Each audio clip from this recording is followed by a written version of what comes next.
Welcome to Comfort Zone, a podcast all about pushing your hosts, well, outside of their comfort zone. I'm Christopher Lawley, and each week I am joined by two insatiable co-hosts.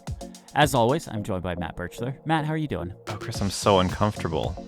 I've never seen you from this angle. It's a new angle. I'm filming my iPadOS 26 walkthrough, the top-down shots right now at my normal desk, or at the desk I normally film at, so I can't move that stuff to film Comfort Zone. So Comfort Zone is getting filmed at the desk I normally do work at. So, Ooh, what camera are you using? Are you using your normal camera still? It is my normal camera. Okay. It is still my normal camera. I just put it on a tripod, and literally, the tripod is literally sitting on my desk here. You know what? For video viewers, I'll do this, so you can kind of see. I don't know if you could see that.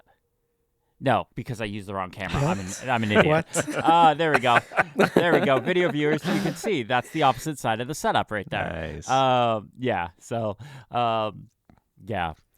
Oh, we're also joined by Niléane. Niléane, how are you doing? Sorry about that. Yes, no worries. I am also joined by an avocado plushie.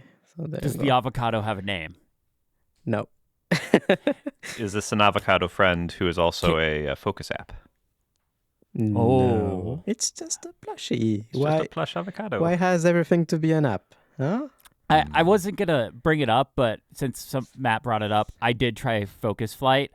It's okay. It's okay? Look, it's not a bean. I can't fight that criticism. It's not a bean. It's not a bean. So, Not a beam. is what it is. But yeah, I don't have no idea where I was going with that transition. Insert transition here. We got tiny topics, and I can guarantee you I know who put the first item in here. Niléane. Yes, I have a statement.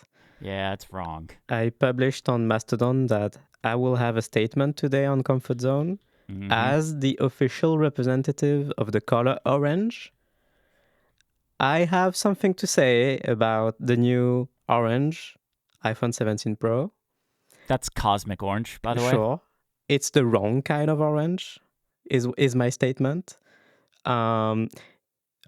It's too dark, too saturated and too dark at the same time, which does not go well together for hardware, generally, even software, in general.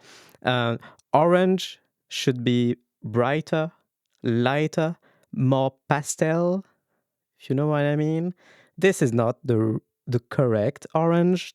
And hence, as the official representative of the color orange, I condemn the new iPhone 17 Pro. Condemn. I That's condemn it, yeah. Wow. You were absolutely wrong. Cosmic Orange is great. Everyone knows it. It's fantastic. It's made our economy strong again. Oh, no. Everyone knows Cosmic Orange is great. Why would you know? Because you are the representative of the color black. So you used to make to mush all the colors together. So you have no idea, actually. I have a correct idea of what orange should be. If I would like to point out that if I'm a representative of a color, yes, I will take black. But I would also like to take dark green, as is the walls, the tree, my shirt, just in this shot alone. I like dark green. Like bring back the iPhone 11 Pro's color. Bring back the forest green or whatever that was called. That was a good iPhone color. But Cosmic Orange is amazing. That is what I will be getting when I can get an iPhone, because right now is actually pre-order day, the day we're recording. Matt, I'm curious, how do you feel about Cosmic Orange? I think this phone looks incredible. Yes, 2 out of 3 Comfort Zone hosts agree. Cosmic Orange is fantastic. We are right. Niléane is wrong. We can move on to the next thing. You're And also this next wearing thing- a wrong kind of orange watch band right now, I'm seeing. This watch So, band, yeah. this is the Nomad Goods Ultra watch band. This thing is fantastic. And you know who else has one of these? Jason Snell. At WWDC, he came up to me. He was like, "Good watch band." And I looked down and we both him had under it. the bus? I don't get it. Nope. Jason Snell agrees with this orange watch band. So, Yeah. and he has the website 6 Colors, so he knows about That's colors. true. That's true. Is one of them orange? One of them must be orange. No, there's no None? orange in There's no orange in 6 there. colors? Oh, Is well, there? Maybe there is. I don't remember. Hang on. I don't know. How many colors are there? How many I colors? like the idea that when Niléane is queen, she will just like have a day of the week that's devoted to looking at things that are orange and saying yes, no, yes. Absolutely. Follow up. The orange is one of the colors on the Okay. banner. C is green, O is yellow, L is orange. The second O is R. Let me check. What orange is it? Okay. It's a good looking orange. Hey, have you noticed that if you just look at the two O's and the L in 6 colors, it makes for a very strong shape? Is all I'm going to say. Okay. Anyway. Okay. Yeah. Anyways. Okay. So this next item in follow up, I'm genuinely concerned this is just part of our show notes template. Like, is this literally just in our template now? The next item, you mean? The next item in our show notes, our document, is this just a part of the template now? Like So when the item is, I put it in there this week. Hey guys, I found this new web browser. It's really nice. And you think it's part of the template now, this phrase. Yes, because we talk about new web browsers like every week. Yeah, we gotta have a should hobby. be the browser podcast, maybe.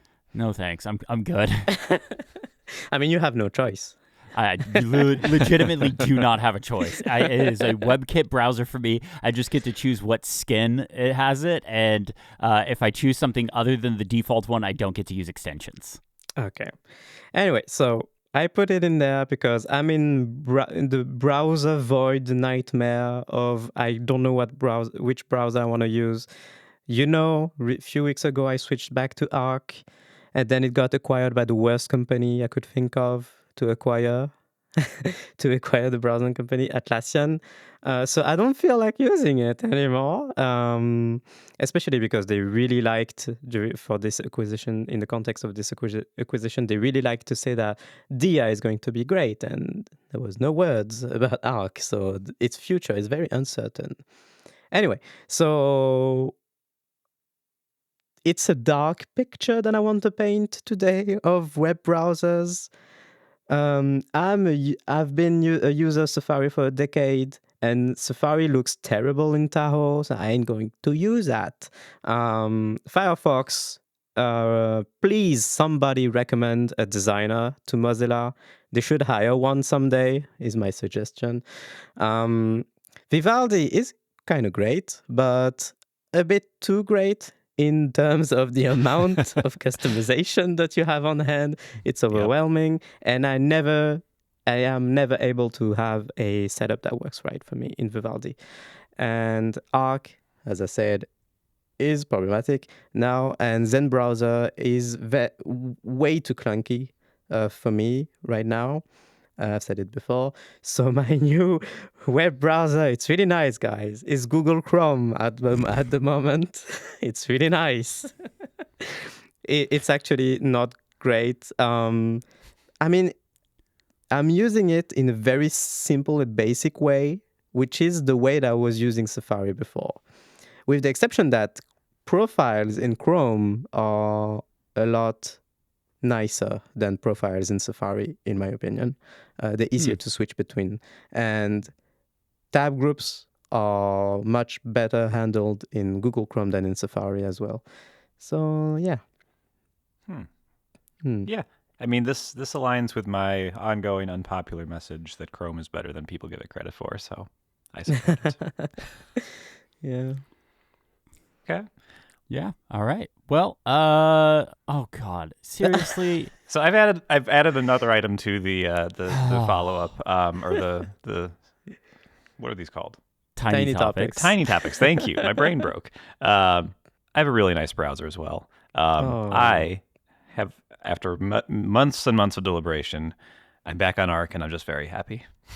I'm very happy with it. Look, it's very nice. It's the best that exists. It does profiles better than anything else. And ironically, even though I do not like that Atlassian bought them because Atlassian doesn't make delightful software, the ironic thing is I live in Atlassian apps, and the thing that made Arc great for me is that I was loading up Jira and Confluence and all these things in there, and it worked perfectly. So it's kind of a match made in heaven, even though it's a match made in hell. I don't know. It's Yeah. What happens when Arc is no longer like supported in future versions of Mac OS or something like that? Well, the unheard of will have to happen, and I'll have to change my web browser. There we go. And then we'll have even more web browser follow-up. And then we'll have more to talk about. You know, It'll be great. Lovely audience. Last week in the first episode of Cozy Zone, people got a look at our desk setups, and if you look at Matt's in his dock on his monitor, he has 4 browsers in his macOS dock, 4 web browsers. I've really been going through it. Been doing the work. Okay. Well, speaking of Cozy Zone, that's a good transition right there. Yeah. We mentioned it in the last episode. It's our new membership show. You can check it out. There's links in the show notes to go look for it and sign up for it. This week on Cozy Zone, we went over our top 5 favorite video games of all time. And I'm not going to spoil it, but there is a revelation in that episode that I think I can speak. Well, I don't want to give it away, but I will say I didn't think was possible. I did not think what one of my co-hosts said is possible for anyone that has ever played a video game in the 20th or 21st century. I just did not think this was possible. Yeah, things will, Yeah, people were shook to their cores. Yeah, it was wild. So go check it out. There's links in the show notes or description if you're watching on YouTube, whatever it is. Cozy Zone. That's the topic for that week. You guys ready to get in the main show? Yeah. Yeah. All right, Matt. Just To do it. So this is new iPhone week. So obviously everybody wants to talk about new phones. And what I have, also continuing my topic of bringing things that Chris and Niléane just don't like. Legit do not care about this whatsoever. So I have been using the Samsung Galaxy S25 Ultra as my phone for 2 weeks now. SIM card in it and everything, doing all the things. And I wanted to, with the understanding that most people listening to this are iPhone users, that I have an iPhone audience here live with me, and I really need to keep them engaged to keep this going. So what I'm going to try to do is explain to you why I really like this phone, and don't like it for some other reasons. But you're gonna get mad at me. So here's a few orange things. First? It is not orange. You can't tell good, it. good. This is definitely taking from this is a blue phone technically. That looks kind of purplish to me. It does look but purplish. To be fair, I'm looking at it through Riverside, and Yeah. I'm sure the video is compressed crazy amounts. It does look purplish. It's very much those Apple colors where like or like the MacBooks that are like blue, but it's like only in a certain light sort of thing. But anyway, it looks nice. It's fine. Let's go through some things that I think are lovely about this. And I'm going to rip the Band-Aid off. I think the back gesture on Android is actually very good, and I wish it was on iOS. Oh, like the little back button thing? Well, okay. I went too far. I don't wish it was on iOS. iOS has different solutions that work for this, but the back gesture is so nice once you kind of get how it works, and don't try to treat it just like iOS. Can you remind me? Is it just because it's been a while since I've used a Android phone? I have like Android gaming devices, but those have that's a whole separate thing. Does the back button just go back to your previous app, or what does it do? So they've adopted the same like swipe gestures that iOS has, right? So you can swipe to close apps and everything and go to multitasking. However, so it's a gesture now. It used to be a button. You can still do the buttons if you want. Some people do. I don't understand. But the back gesture is basically like an iPhone. You can pull in from the side of the screen and it goes back. Unlike an iPhone, you can pull in from the other side of the screen and it also goes back. And as a right-handed person, that's actually really nice because you can do it with one hand. You don't have to especially for like an Ultra, like a Max user, I have to do it with two hands. Usually I have to get a second finger up there. But on Android, nope, just swipe and it works.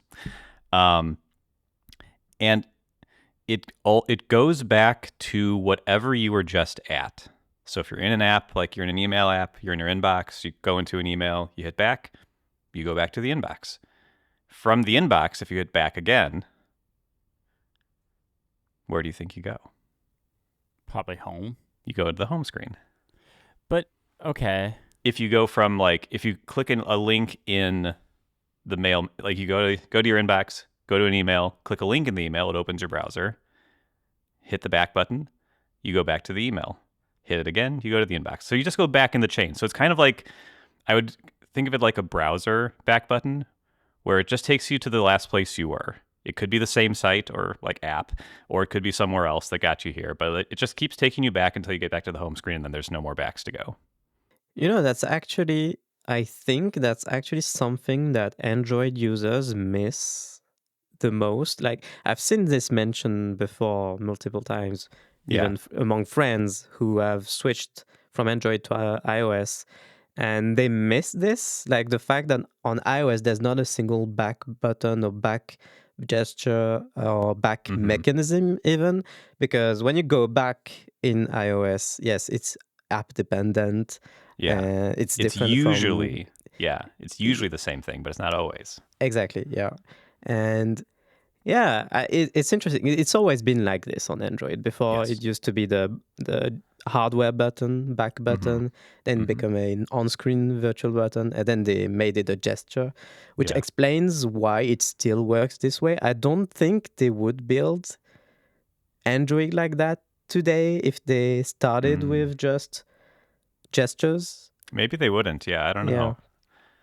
But it is 100% one of the biggest disconnects I see between like iPhone users and Android users. iPhone users think it makes no sense at all. Yeah. And then Android users, when they like try an iPhone, they're like, I don't know how to go back. Like I don't like it. And like iPhone has that sort of thing. Like in most apps, you could go from your email message and swipe from the left edge and go back to the inbox. And if you like tap a link in your email, you go to the browser, and then up in the top left, there's that tiny little like mail like icon right at the. Well, now is in iOS 26, it's just an arrow. Is it? I What don't. am I? It rarely says back now. Where's the link? Oh yeah, it says this is never going to focus. So, yeah, it says like Mind Stream up there. Yeah. Oh, That tiny little thing. Yeah. Yes. So that's how you kind of go back to another app. So I guess I understand why an Android user would be like, okay, inside an app, I have to swipe from one side. Not all apps support it, but most apps do. Yeah. If I'm going from one app to another app back, there's this new button that disappears if I go like do another thing. So like, anyway, I actually like the back gesture. It is conceptually not going to work on iOS because of all of the iOS things, but like, I understand why people like it now because I used to not like it. So, this was the toughest one to take. I don't think Chris is totally convinced. No, I'm good. He could not care less. I get how iOS works. Honestly, I like the back button that shows up in the top left corner on iOS. I don't ever use that either. I just if I want to go back to the previous app, I just swipe at the bottom. I swipe. Yes, I like that to too. the right on the bottom. I love that feature. I do that all the time. Just like to jump back to the previous app. It's so fast. So I'm good. I have two things to complain about. While we're on this topic, is one of them liquid glass? No, not directly at least. In iOS 26, there's a new thing that seems kind of nice at first glance, which is that now you can go back. There's a gesture to go back that you can perform in the middle of the screen. Like now you can swipe from the middle of the screen to go back instead of from the edge.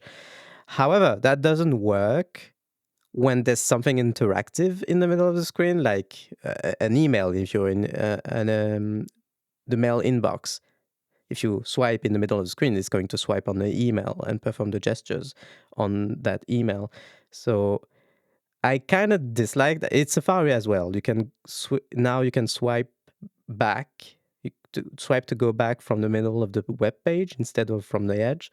And there as well, it depends if there's not something already interactive in the middle of the page. I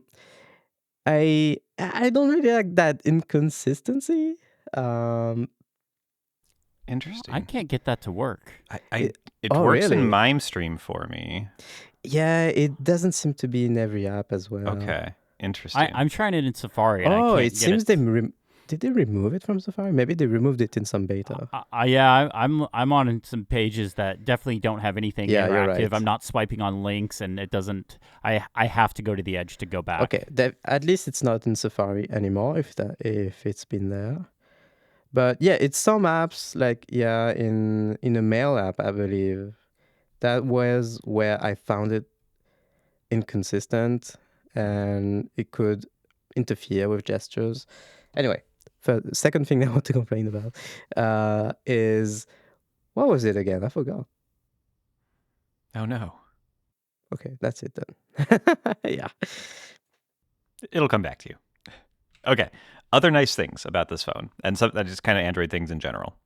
In the Google Messages app, there is an option to automatically delete 2FA codes 24 hours after you receive them. It's a little thing, but it's nice. The messages just go away. But messages does that already. Like you can set it up to where once you use the code, it deletes it. I think it's in like settings or something. But like and it's not 24 hours. It's like immediate. As soon as you use it, as soon as you hit the autofill thing, it'll delete that message automatically. Huh. Okay. Well, I should figure that out. I swear to God, I turned something like that on. Did you really not know about this? Because it's become kind of a meme where people will post this on TikTok and what else on social media. Like, hey, did you know that you can autofill 2FA codes on iOS and it will automatically delete? The classic tweet. Yeah. Best feature ever. Yeah, best feature ever. Incredible. But the auto delete thing, that one's new. Oh, okay. Yeah. Okay. Yeah, I just don't remember where it's at. I know it's a setting you turn on. It's been a problem before where I have used a 2FA code on a web page, but the web page doesn't work in some way. The form doesn't work. And now I'm going to look up what was the 2FA code again in the Messages app, and it's gone because it auto-deleted.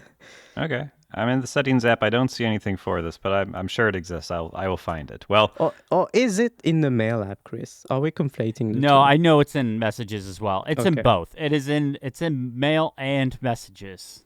Okay. Well, this gets me to a second point I'd like to bring up, which is a Samsung specific thing, which is they call it AI search. I don't know how AI it is, but in the Settings app at the top, there's a little search bar where you can search for the settings. And for the life of me, especially on macOS, I can never find what I'm looking for with that search thing. Like, it requires exact matches on like 5 words or whatever. So like I never find what I'm looking for. The Samsung search is very good. So you kind of just say like, I would like to automatically turn on dark mode at a certain time. And it knows what that means and takes you to the right place. So very, very good. I like that. The dictation is actually good. This is probably the case for all Android phones, but Google's dictation is so much better than Siri. It does punctuation. It understands that if I pause for more than 2 seconds, it doesn't mean I'm done talking, which Siri seems to do. So some follow-up really quick. Go into Settings, General. Settings, General. What was this? Passwords. What? Autofill and passwords. Sorry, autofill and passwords. Fourth option down, verification codes. Delete after use. Automatically delete verification codes in Messages and Mail after they are used. Oh. Today I learned. Why is this setting there? Okay. I know. I was looking at Messages. I was looking at Mail. I was looking in Privacy. Eventually, I just started doing search and found it. I suppose it makes sense, but okay. I understand it now, but yeah, interesting. Okay. Back to the good stuff. Here's my home screen. Beautiful. You will notice there are no labels on the app icons. That's actually my second home screen, but anyway, same deal. No app icon labels, but the app icons are not enormous. Go with me here. What if you didn't have to have enormous icons? Genius. To have no text there. Like, just if you like the big icons, you can keep them. But what if you wanted a little choice. Yeah. Anyway, just Hey, saying. remember when I revamped my home screen on iOS and I have folders now on my home screen and my folders didn't have names. I leave them blank. Mm-hmm. And it helps my brain too because if I have names, it will always be too specific for me to categorize apps into. And like you can't just leave the field empty. iOS wants you to give it a name. So you still have this very old trick. You go on Safari, you type in Google blank character for iOS folder name, and then you copy a blank character into iOS and then into the folder field, and there you go. You have a blank name. And I'm It's just saying, like, insane. what if you didn't have to do that? What if you didn't have to? So that's nice. On iOS, you have picture-in-picture for video, which is awesome. On Android, you also have that for navigation.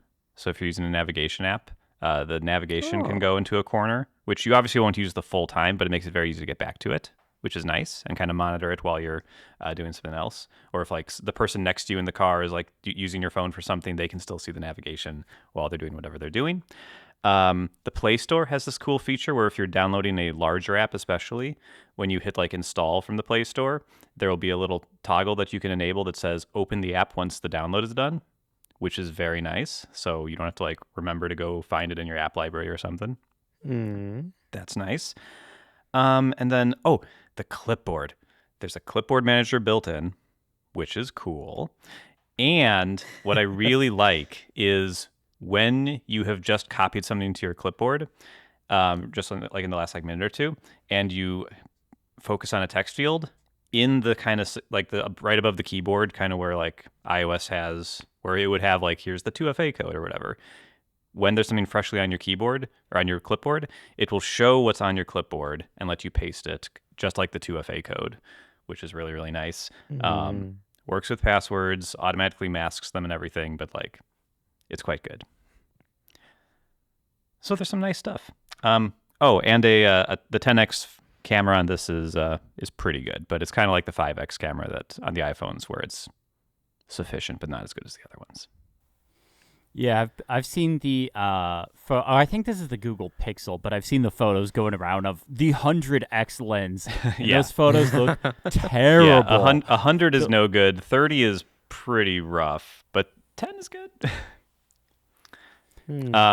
Is that the phone where if you zoom on the moon, or is that still a thing? I don't know if they still do that. And they replace it with a picture of the moon. Seriously? That was a terrible. gate. They did that. They did that. I think once. Yeah. I think they stopped doing that. But yes. Yeah. So bad. Well, I think there was more nuance there, but the internet doesn't care. No nuance. I don't care. I mean, Chris doesn't care. I definitely don't care. He's like, no, I will not be listening to the nuance on this. Okay, bad things, and then I have a mixed thing. Bad things. These cameras, very good. Like, especially the main lens, very much iPhone-esque. I'm sure there's differences, but like quite good. It is a 200 megapixel sensor that bends down to 12 megapixels or 50 megapixels. And I would really like it if it would do 24, because 50 is too much and is a little slower to like save and like use the shutter. And 12 in 2025 feels like not enough. So I want the iPhone 24 megapixels.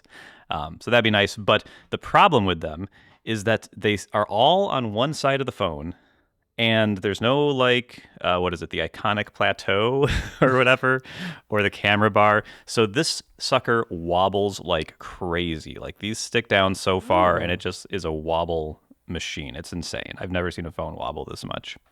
So I don't like that. Okay.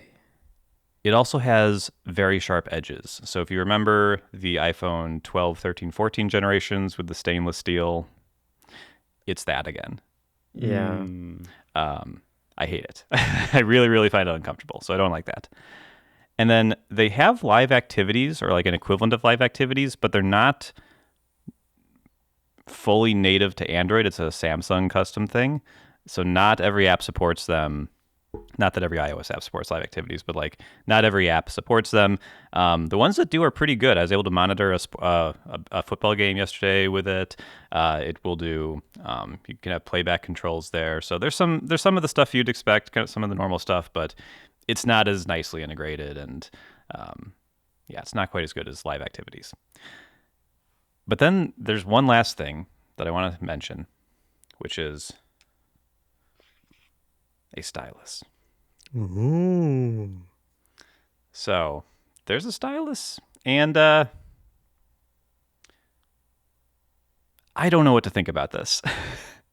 It is almost never useful, but it's super, super useful when I'm selecting text. It's much more precise than my finger. It's super useful for marking up screenshots on the occasions that I need to do that. And it's a very nice fidget toy, if you need that. And it's completely unnoticeable the rest of the time, so it doesn't like take away anything. They could probably fill it up with more battery, but How is it a fidget toy? Like, what is... I mean, you can just kind of like pop it in and out, and it clicks in, kind of like a pen cap. I like that. You can just kind of like take it out and put it back in, and the phone like has a little haptic feedback when it like locks itself back in, so that's satisfying. Oh. One thing so this is the 25, the S24 version of this pen had a Bluetooth connection to the phone. It no longer does. And so you could like set up the camera and then walk away for like a group shot, and you could like hit the button on this and it would snap the photo. So that would have been nice to have. But as of right now, there is a button on this I can click, but I have no idea what it does. I can't figure it out. Is it like an action button, like a programmable button? Well, it's not. There's no connection to the phone. There's no like. So I don't know what it does. A button?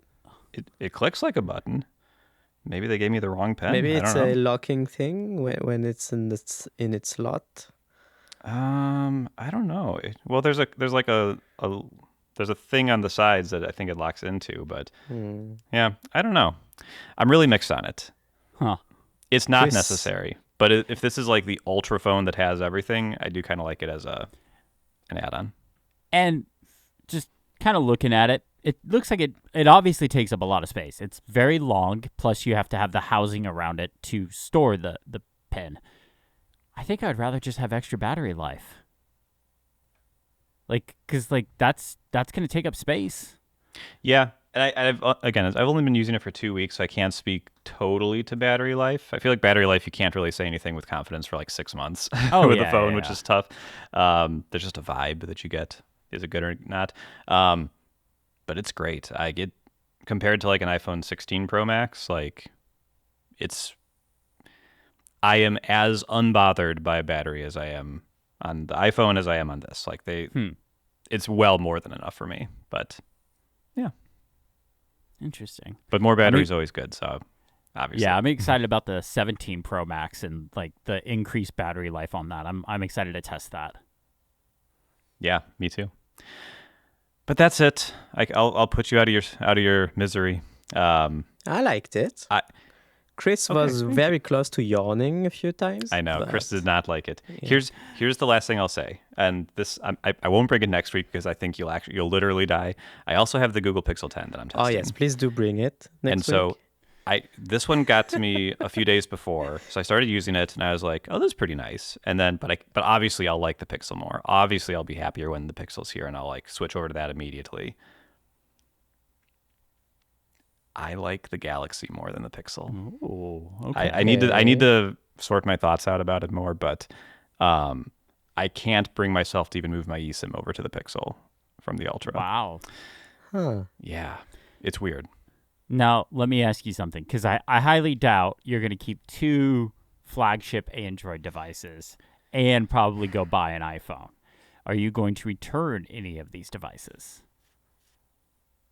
This is the struggle that I have right now. Because I truly need to. Like, it is ridiculous. I don't particularly love the Pixel. Okay. But if I want to keep up with Android and be able to install the betas when the betas come out, I need a Pixel. But I really like the Ultra. Well, so I think I can help you with this, because you're not going to mainline the Ultra. Like when the 17, when you order, I know you're going to get a 17 Pro or 17 Pro Max. I doubt you're going to get the Air. Correct. In fact, you probably have already pre-ordered it. Now that I think about it, I saw the tooth. Did he already? What'd you get, Matt? I just tooted it out. I got the 17 Pro in orange base model. Okay. All right. So once that shows up, great color choice, of course. course. All of Comfort Zone agrees. Cosmic Orange is the best. Once that shows up, you're not going to keep a SIM in the Galaxy. You're not going to carry two phones. Yeah. Like, let's be honest. Yeah. So obviously, right. the Pixel is the better choice for what you want out of an Android phone, which is to stay up with what modern Android is. You're right. So the Pixel is probably the better of the two choices for that. Here's what I'll say. Everything you said is factually correct. I love this phone though. Okay. So I get it. I know. I get it. It's a whole thing. It's a whole thing. And For- then I'm for into the y- Samsung upgrade program, so I can like get a big discount on it. Anyway, it's a whole thing. I totally get it because, like, for years, it would have made way more sense for me to use Sony cameras as a YouTuber. Sony made cameras that were perfect for YouTubers, but I stuck with Canon because I love Canon and I love their cameras. And it's finally paying off, and I'm not going to get into it because literally I am probably the only one that cares. Matt cares a little bit, but him and I have talks on the side. He doesn't care enough to actually buy the thing. Canon has finally made a camera for me, and then, like, I finally have that payoff moment now.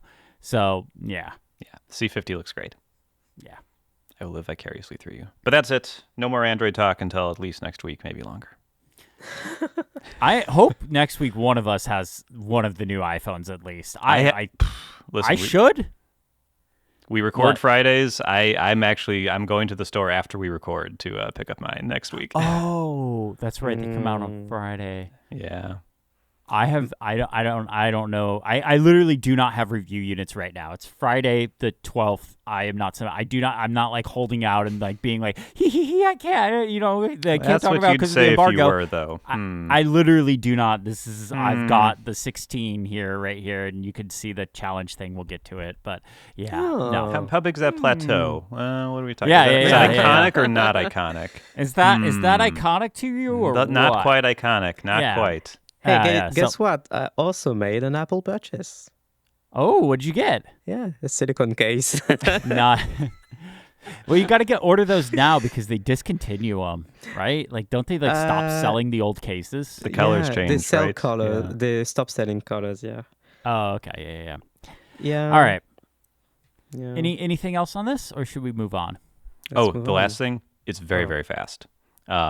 Performance-wise, it is very much like the iPhone, and the animations are quicker than iOS's, so it feels quicker at a lot of things. I've done some testing, and like games run equivalent. The settings available in like Diablo Immortal, Fortnite, they seem to be the same, and it's very, very comparable in iPhone performance from my testing. That's it. All right. Well, I am knee deep in the iPadOS 26 walkthrough. Like, literally, this is the first thing I've done all week that isn't related to the iPadOS 26 walkthrough. I've been pulling like 10, 12-hour days working on this thing. It is the biggest video I've ever made. Right now, it's clocking in at 52 minutes. I'm hoping to get it down to like 45 because that's like been where other iPadOS walkthroughs have been in the past. But this video is flippin' massive. Like, it is insane. I have I'm still working on like the top-down script part, top-down recording part. This is like day 3 of recording the top-down part, which is most of the video. I and I'm like counting down. I'm like, okay, I got like 3 days left to go. I got to get this thing done. So I'm a little like stressed on that bit right there, like literally why I'm recording at another desk, because I do not want to disrupt what's happening over there, because it's all set up and I'm just like jumping into it. Like, I'm literally going to take my camera from here, mount it on the top down rig, and get back to recording as soon as we hang up here. But I kind of wanted to chat about our final thoughts on the OS updates. Release candidates are out now. They are all coming out Monday, September 15th. Every single one of them, from watchOS to macOS, visionOS, iOS, iPadOS, tvOS, if there's actually a change in there. I know there is, but it doesn't really look like much. What is happening? Matt, you're muted. This is just my mood. Don't worry about it. I have Okay. no idea what just happened. Like, I just looked over and Niléane's being rained on. Matt was talking and he was muted. I have no idea what's It's falling happening apart. anymore. Yeah, this whole episode's a mess. It's partially my fault because I literally moved things that I shouldn't have touched. Never move things. Yeah, don't ever move things. Never move anything. You set something down, that's where it lives now. But I kind of wanted to go over, like I said, our final thoughts on the OS updates. I've actually used Tahoe. I've put out a video on Tahoe. I've installed it a couple weeks ago. I was keeping it from you guys because I knew it would derail the show. What? No. But for the most part, I actually kind of like Tahoe. Like, I actually like it's not bad. And you know what? I use Safari in it, and it's not terrible. Ducks. Oh gosh, you need to purchase a pair of eyes. It's not possible. Safari on the Mac is the one place. I think I do agree. Safari on Tahoe looks insane. It's insane. It's not great, but I'm like, it's whatever. It's manageable. Your copium. Is Maybe you know what? Maybe what it was is like I'm like I don't have to live with this. Like I'm just using it for a couple of weeks. Yeah. Like I'm just kind of visiting. Like even on the MacBook Pro that I'm working at, I'm not going to install Tahoe for a while. I had that M4 MacBook Air review unit that Apple sent me. That's what I put Tahoe on. And I was like, I used it as a writing machine. I emailed on it. I did like all my like administrative tasks and like writing and create like workflow tasks, like invoicing people and stuff. Like I did a bunch of stuff there. And I was like, yeah, this is fine. Like, it works great. I love the new Spotlight, and I love the new menu bar controls. The fact that you can turn off third-party apps like bye-bye Adobe from the menu bar, fantastic. Adobe. And then you can group stuff. You can, if you have like the new menu bar items, not the old ones, but the new ones, you can group them together. That's great. Yeah. Yeah. Here's what I'll say. As the resident update lover, who will not hear any dissent, in an odd way, despite the UI funkiness of Tahoe has unquestionably been the most stable beta, macOS beta, I can ever remember using. If you recall, I installed it the moment we finished our WWDC recording, the day of the keynote. So I was right there. Or the day after the keynote, whatever. Yeah, okay, day after. So I waited 24 hours after the keynote to install it. I've been using it all summer.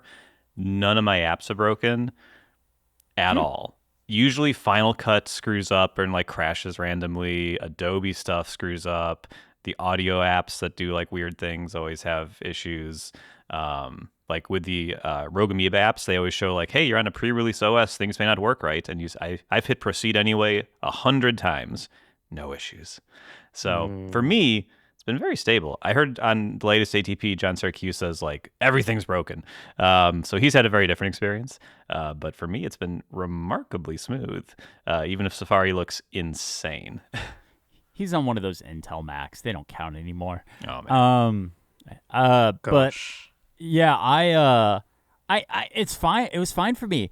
The biggest issue that I had with over the betas is on iPadOS, Final Cut Pro for the iPad would crash a bunch when editing. And over the whole summer, I only edited one video. Actually, I edited one full-length video, but I've edited a few shorts. The shorts were fine, but the full-length video, that at Final Cut would crash all the time when I was working in it.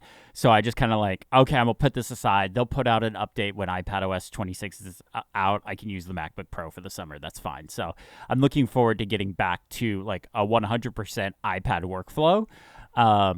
But yeah, this has been, from my standpoint, this has been a fairly stable beta period, UI stuff aside. UI stuff obviously was shifting all the time, but stability-wise, like iOS, iPadOS, watchOS, those have been like the main ones that I've been using. Totally fine for me.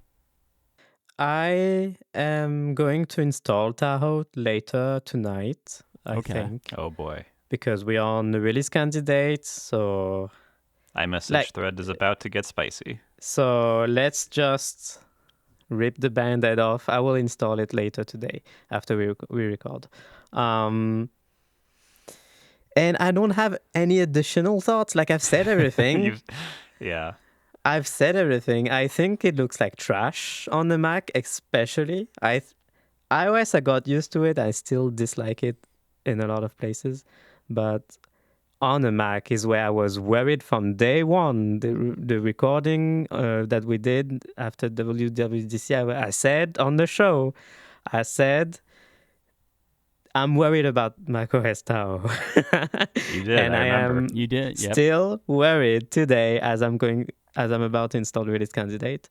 I have a very good friend. A few weeks ago, I told them about the redesign on macOS and asked their thoughts.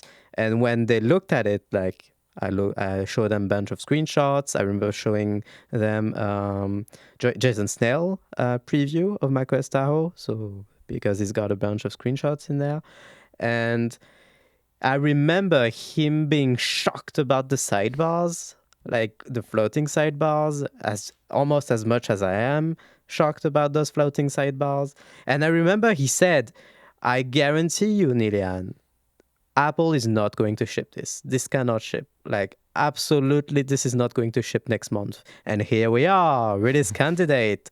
All the sidebars are floating. So there you go. It's happening. I will live. And there was one thing I wanted to mention as well.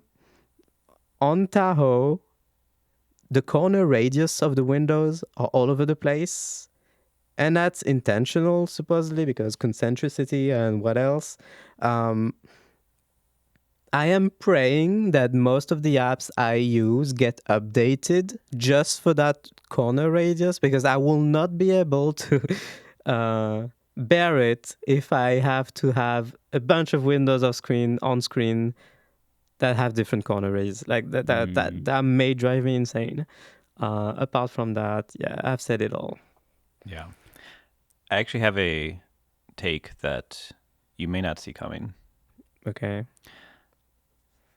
Having spent a couple weeks with Android phones, which are totally different UI, very flat, very, by comparison, clean.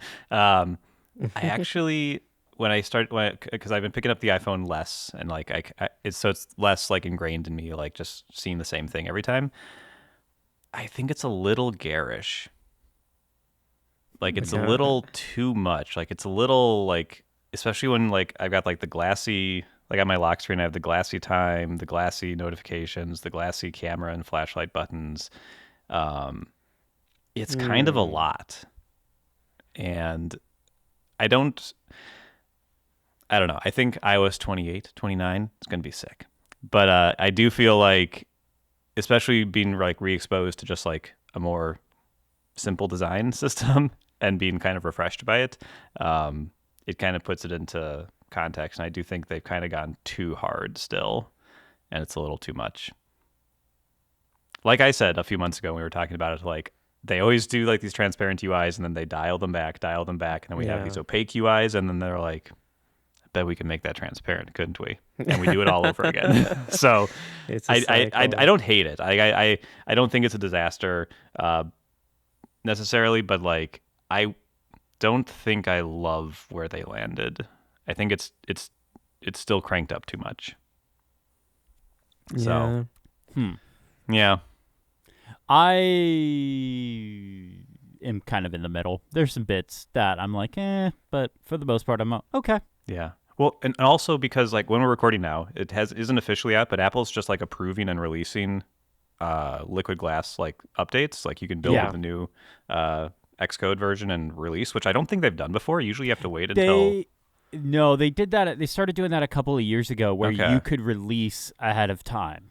Okay. Well, I'm seeing some updates for apps that now have liquid glass, and they don't feel that different. Like they just have their buttons look a little different. Like it's really...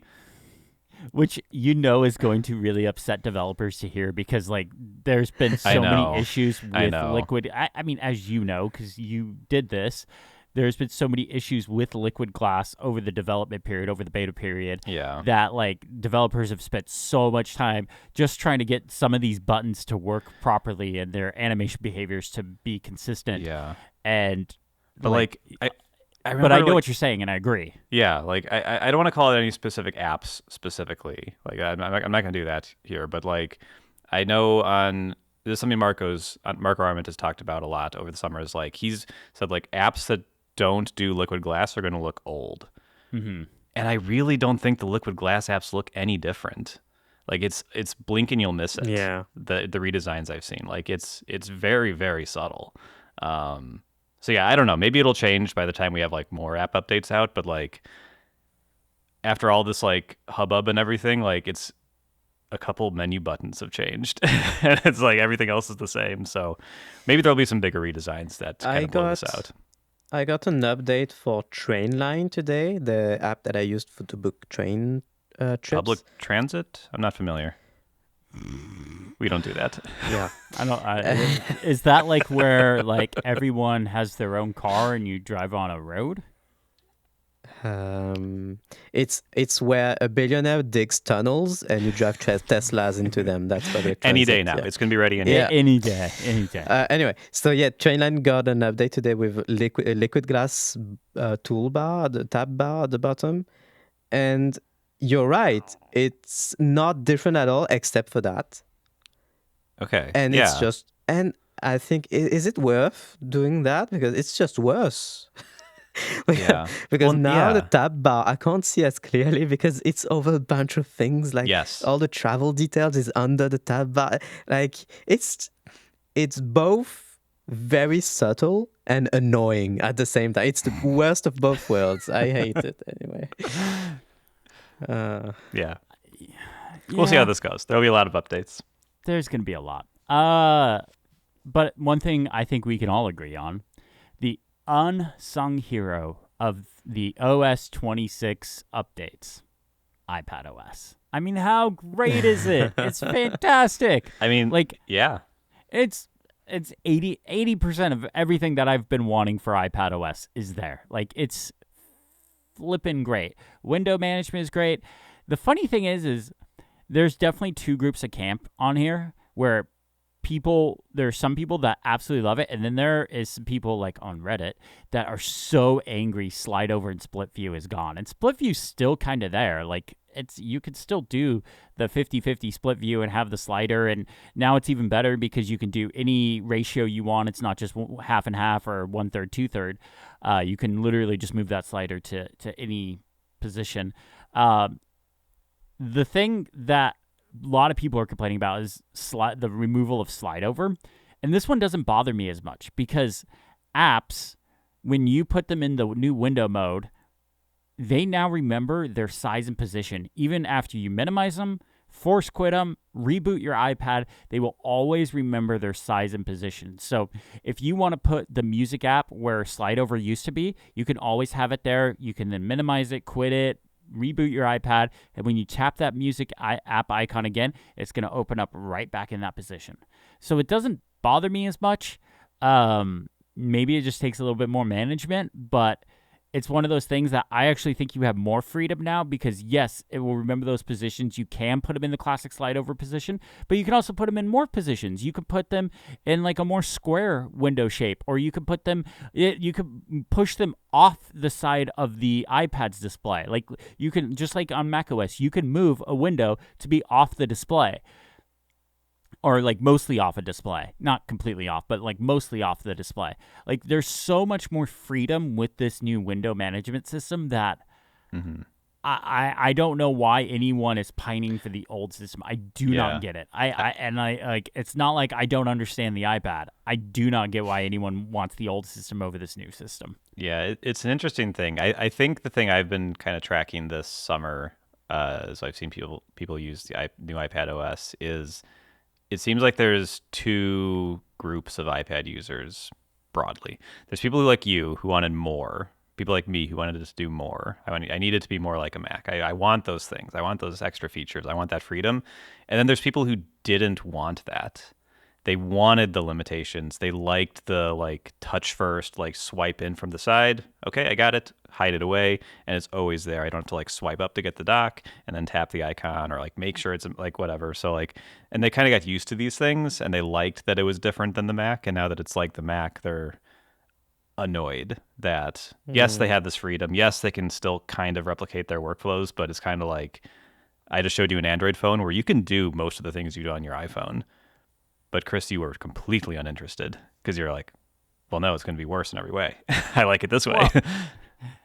I'm uninterested because the apps that I want to use and the apps Sure. that I use to do my work are not there. Sure. So it's like one of the like I don't do the whole Android experiment like a lot of the people in our sphere do because it doesn't like there's nothing it does for me that like I feel like I mean I will watch the Google keynotes. I will see what's new there. But buying a device, like, I'm not going to put my SIM in an Android device. I'm not going to carry two phones. I'm not going to do any of that stuff. So it doesn't interest me. What interests me is the platform that I care about, iPad, iOS, and the new stuff that you can do with it. And, okay, where can I get creative and where can I push these new things from here? Yeah, that makes sense. I'm also remembering I didn't mention my very favorite thing about this phone, but I'll save it. Okay. Disaster. But yeah, so Chris, you're very happy. Like, is there anything that is worse? I mean, is anything worse about this update, or is it like you're just on cloud nine? Like, this is. I'm really on great. cloud nine. This update, like, there are things I still want from here. There's absolutely things I still want from here, and like, but I also get this is a lot for a single update. This is hands down the biggest release for iPadOS ever.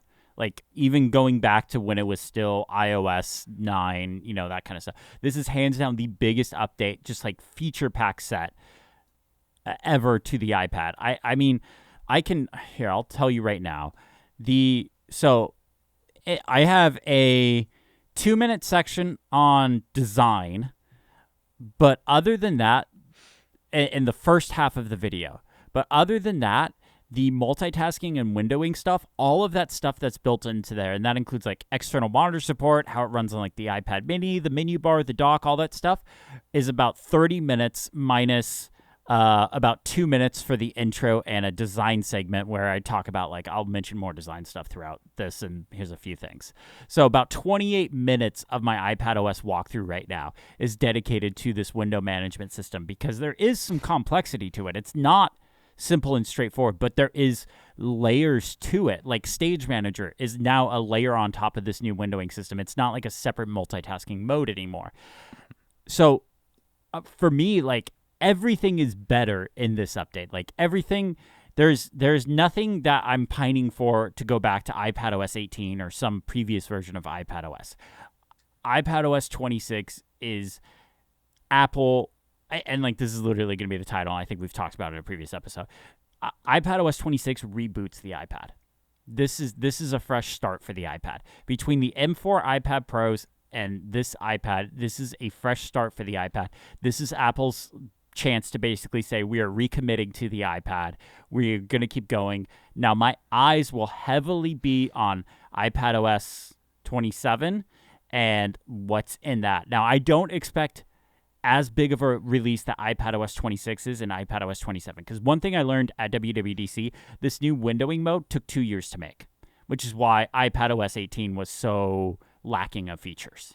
Because they were already working on this new multitasking and windowing mode back then. I don't know what version, like what form it was a year ago. I don't know how it evolved over those 2 years. I don't know any of those details. But I know it took 2 years. So I don't expect big releases like this every single year. And honestly, now that they've kind of solved windowing and multitasking, I'm hoping we can just walk away from that. We don't need to talk about windowing and multitasking anymore. We that's solved. Okay, add features on top of it, sure, but it doesn't need to be redesigned every 2 years anymore. This is it. This works. It works both great in tablet mode. It works great with both a keyboard and trackpad paired. And if you're just using your iPad in tablet mode, use the flick gestures. We talked about it. Just start dragging a window and flick it to the side. Just flick it. Flick That's it. You It's a just flick flick UI. it. That's the new drag and drop. It makes sense. Once you start doing it, you will get accustomed to it, and it'll be very natural. But yeah, there's nothing in this update that's making me want to go back to any of the old software. I'm not a nostalgic person. I'm not like, oh, I miss the iOS 9 days. It was just a simpler time and stuff like I don't care about any of that. I don't want to go back. I only want to go forward. And this is it. So I'm hoping things, next year. I'm hoping next year with iPadOS 27. And it feels weird to be even talking about that, considering this one isn't even officially out yet. But I hope it's a more refinement year. I hope it's like, okay, we got the base. Now let's tweak everything to make it a little more smoother around the edges. Yeah, I think that's great. They shouldn't have to make changes like this every year. So yeah, I'm glad it's gone the right direction. Yeah, and I think in our predictions episode, we'll get to this at the end of the year. But man. You guys remember Matt came up with that game where we figure it out, and I jokingly said Apple's going to make an iPadOS multitasking system that makes people like me and Federico happy. Talk about getting a point. Talk about points on the board. I mean, right there, that's just win me the game. Because look at how many multitasking systems the iPad has had, and look how many times people have been happy. Yeah, so I think that's true. That's true. I think I should just win the game right here. Here, You'll get 1 point. But yeah, anything else on the new OS updates? Any features you guys want to highlight? Yes, let me just use the camera reactions one more time. Yeah, it's raining on me. Okay. All right. Well, we should probably move on to those reactions. How are you doing that? Is that a Riverside thing? I've never seen this. In the menu bar. Oh, it's just a Mac OS one? Yeah. I haven't seen that one. Oh, okay. that's Mac OS. Oh. Yeah. Look. Oh. Anyway. Oh, I see. This is going to be destroying the video. Alrighty. Let's move on to the challenge. Niléane, it was your challenge. Yes. I don't even know. Yeah, the challenge was find an unexpected use for a PopSockets. I believe the S is part of the name, right? It's PopSockets, even in singular form. Yeah. So, yeah, I will go first and say that this challenge is a bust. I had no idea what to do with this. Oh, no. I have something. I just wrote down bed in my submission, which is that I've been using in bed. Okay. Using it in bed. Okay. Nobody has ever thought about that before. New technology here, people. This is unexpected to the sky. Anyway, yes, use the PopSocket with your phone in bed. It's a great way to hold your phone in bed while scrolling TikTok, and your hand doesn't have fatigue. Anyway, this is a bust. Yeah. I have no idea what to do with this. I was thinking maybe come up with a weird attachment system for it.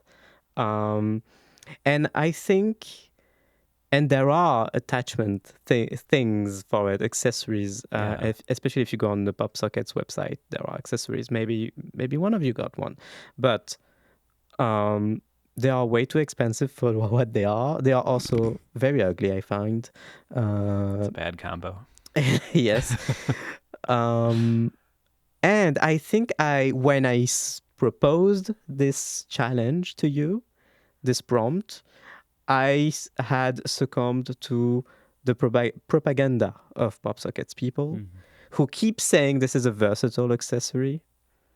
And interesting. So I was thinking, okay, all those people are saying this is versatile. Surely we can find some unexpected things to do with them. This could be a fun challenge. And there we are. I have no idea what to do with this apart from sticking it onto my phone or ordering a multiple tens of euros dollar accessory from PopSockets, which looks insane.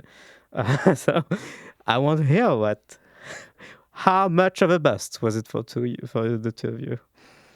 I can go first. Yeah. Do it.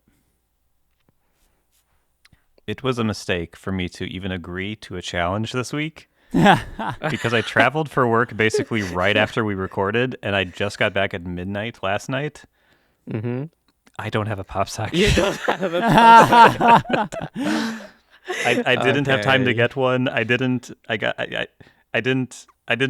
do it. I literally could have done no challenge unless it was like use your phone like normal because you're traveling and you need to be on it. You probably could have picked one up in the airport.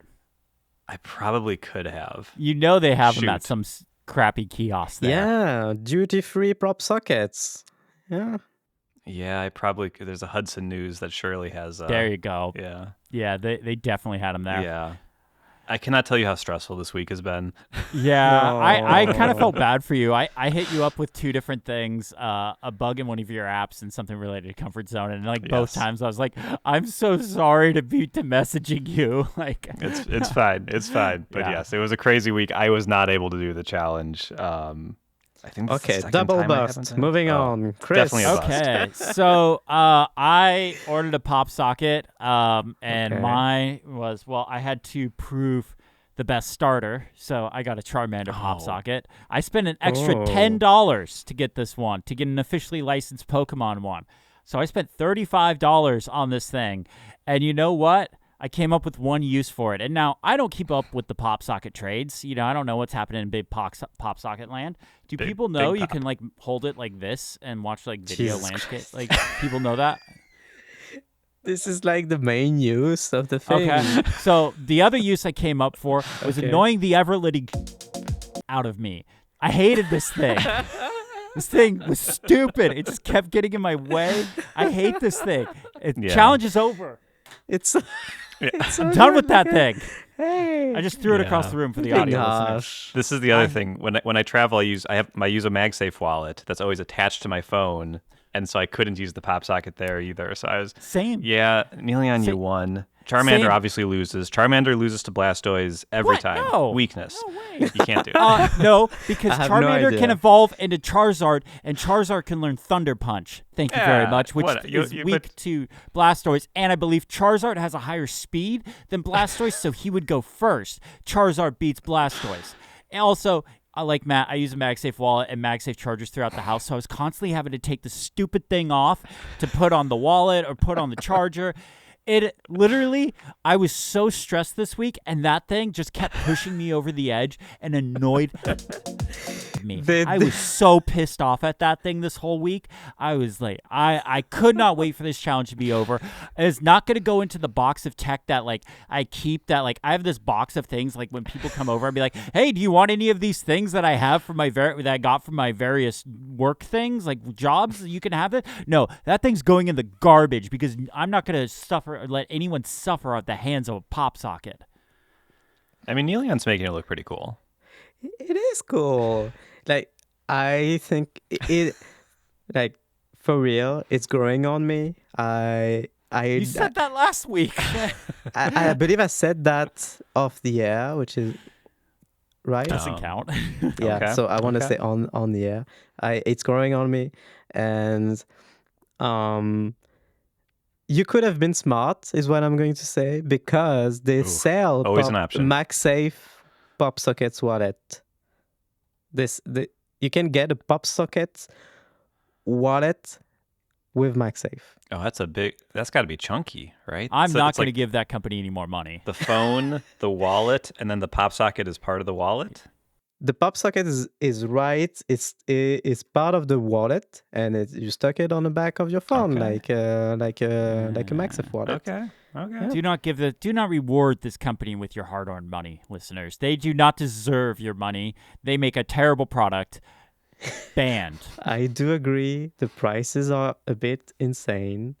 40 euros for a MagSafe PopSocket wallet, and as far as I can tell, it's plastic. And Perfect. how many cards does it? 3 cards. Okay, that's as much as. That's it. That's the norm, I think. Yeah, Yeah. that's the norm. No.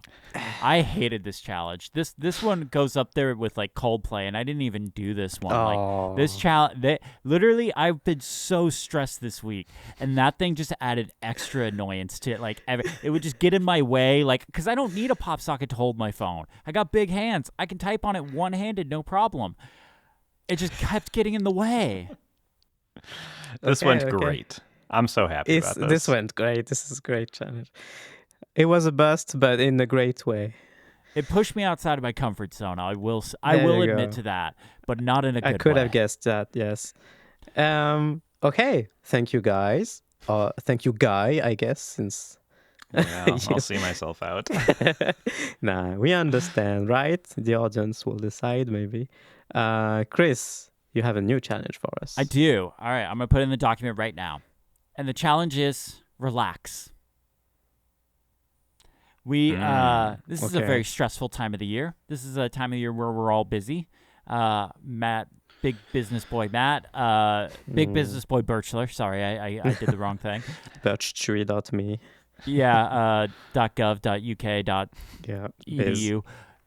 He's doing work stuff. Niléane, you're off being president and writing at Mac Stories and podcasting, all that stuff. I'm working on my workflow.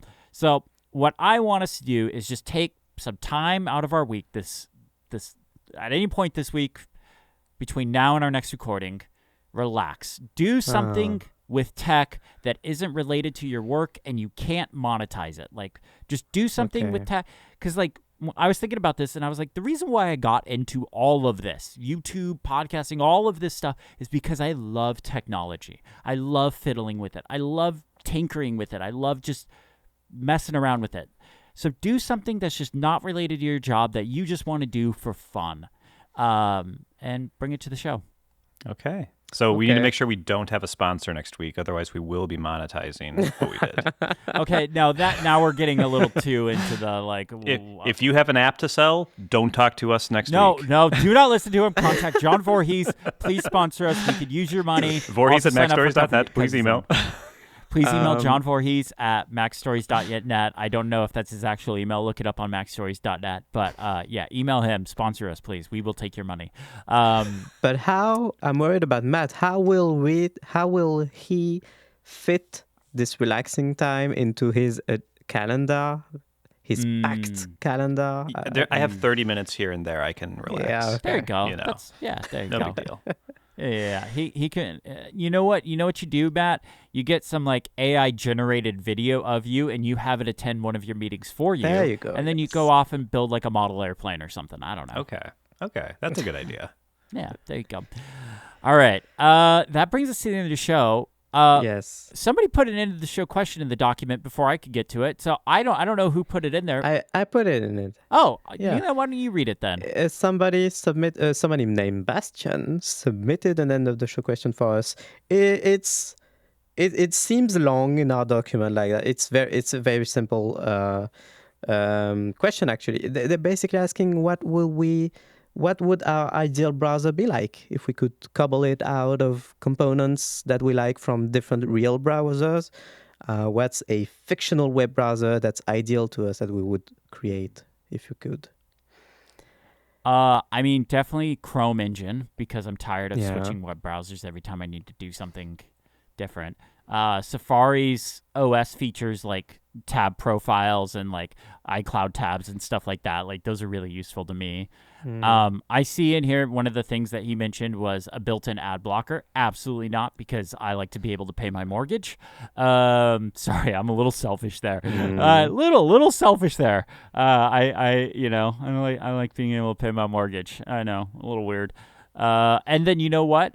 Sidebar tabs. The whole sidebar tab design thing. I like that. Welcome. Yeah. I think my answer is just the design of Arc browser and extensions, Chromium engine, but it's made by a huge company that will not go out with the money anytime soon, so I can keep using it for years at a time without worrying about its destiny. There you go. Yep, I like it. My answer is, I was thinking what the things would be, and it is, yes, must be Chromium based, must have sidebar. Honestly, the answer is Arc, but owned by Vivaldi. Oh, that's a very good answer. Yes, Arc owned by Vivaldi. I think I they'd changed be my a good answer there. yeah. That's also my answer. Okay. I wonder if the new company that bought the browser company, I wonder if they would sell off Arc. I don't know. I would. Atlassian seems like the kind of company that would open source it and then forget it ever existed. And all we when they need. get asked about it, they say, "Yeah, it's on GitHub. You can find it. Don't worry about it." And last commit was 8 years ago. You know that vibe. But I mean, like, let them open source it and then let a company like Vivaldi take that and then But run with it. You know, That never happens with big products like that. That like when there's a big product like that that's been abandoned and then it gets open sourced by the new owner, it gets forgotten. No one because you don't want to pick it up. That technical debt you don't know anything about, and the fair. code base you don't know anything about. Like who wants to do that work for free? Yeah. I Like, suppose. yep. Niléane's clearly saying open source is bad. Wow. Clearly, that's what she's Wow. saying. I'm All saying right, it's not a good fit for art. All right. Well, that's a good part to wrap up the show. Thank you all Yes. so much for listening. Have a great day. Bye-bye. Bye.